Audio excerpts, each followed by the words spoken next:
Good evening. Wednesday, June 24th, 2026. I'm OG Nerd, and this is OG Nerd News Update. Here's what you need to know tonight. I want to start tonight with a woman named Maria. Maria works at a food distribution center in Arizona. She wears scrubs to work. Her name is stitched in cursive above her heart. She is not on food stamps, not because she doesn't need them, but because she and her husband together make just over the income limited to qualify, just barely too much to get help,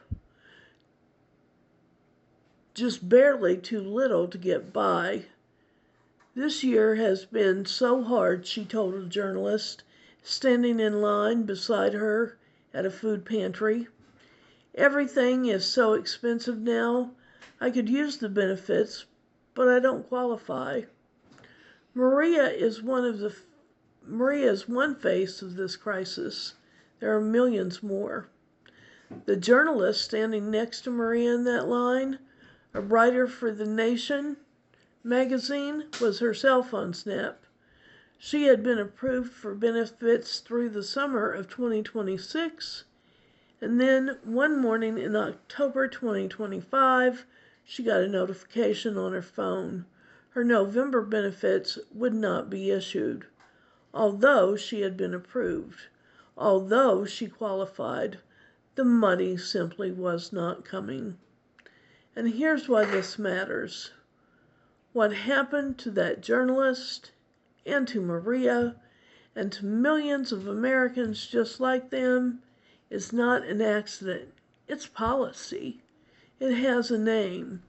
They call it the One Big Beautiful Bill, or as I like to call it, the One Big Bullshit Bill.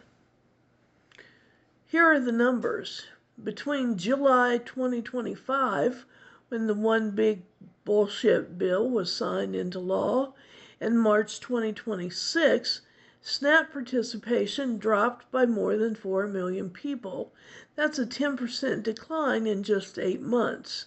SNAP participation has dropped in every single state by 5% or more in 42 states and by 10% or more in 21 states. The steep drop in the country is in Arizona, where SNAP participation has fallen by 53% since July 2025. More than half of everyone who was receiving food assistance in Arizona a year ago is no longer receiving it today. The Congressional Budget Office, the nonpartisan government agency that scores the cost of legislation, estimated this bill will cut $186 billion from SNAP over 10 years. That is a 20% cut. Harvard professor Sarah Beltz, who served as the director of the Nutrition Security at the USDA under President Biden, called it the largest cut in the program's 60-year history. And here's who is being cut off, not as the Trump administration claims, fraudsters and cheats. Out of the 42 million total SNAP participants, only 41,476 people were disqualified for fraud in the most recent year of data available. That is less than 1%.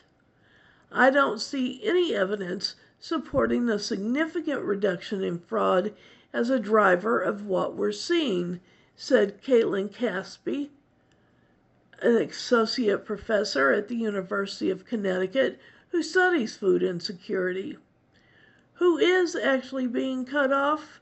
The new law expanded work requirements to veterans, former foster youth, homeless individuals, parents with children older than 14, and adults between 55 and 64 without dependents.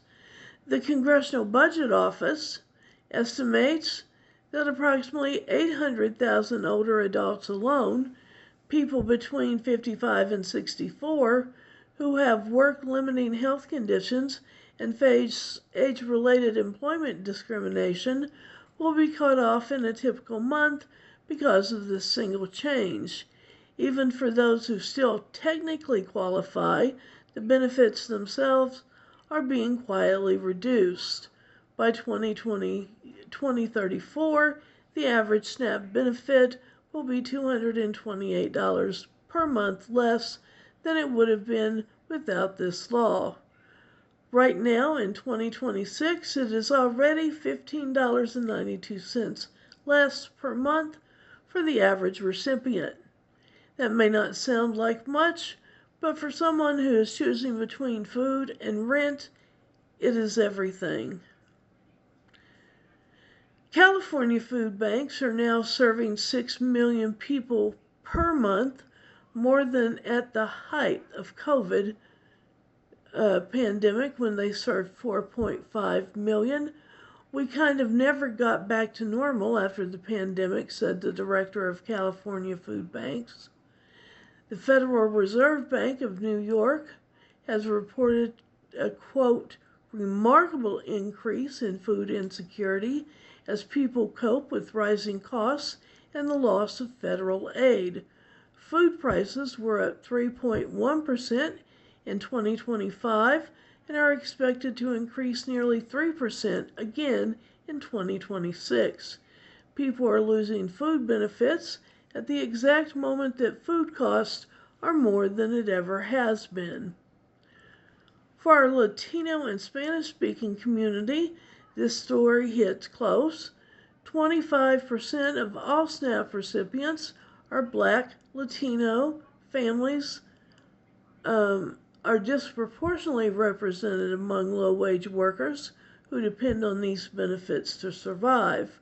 Refugees and asylum seekers, many of them from Latin America, have already been stripped of eligibility entirely under this law. Here's my take. Maria is too busy working to qualify for food stamps. The journalist standing next to her in line at the food pantry qualified until the government decided she didn't anymore. And even though nothing in her life had changed, and 4 million other Americans who qualified last year don't qualify today, not because the economy got better, not because fraud was eliminated, because the rules were changed deliberately by the people who will never stand in a food pantry line. Agricultural Secretary Brooke Rollins said, and I need you to hear this, quote, "The American dream is not being on a food stamp program. The American dream is not being on all these programs. That should be a hand up, not a handout." I want to respond to that directly. Maria's American dream is working 2 jobs in scrubs with her name stitched above her heart and still not being able to afford groceries. The American dream of 4 million people who lost their food stamps was simply eating. That is not a handout. That's a human being trying to survive in the wealthiest country in the history of the world. They cut $187 billion from food assistance from the poorest Americans. At the same time, this same bill handed hundreds of billions in tax cuts to the wealthiest Americans and corporations. This is not a budget decision. It's a values decision, and it tells you exactly whose lives this government thinks matters. That's where I stand. That's your news tonight. I'm OG Nerd.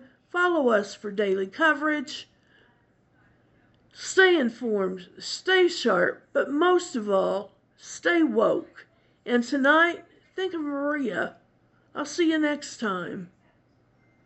Join the conversation on OG Nerd After Dark, 12:30 a.m. Eastern Standard Time.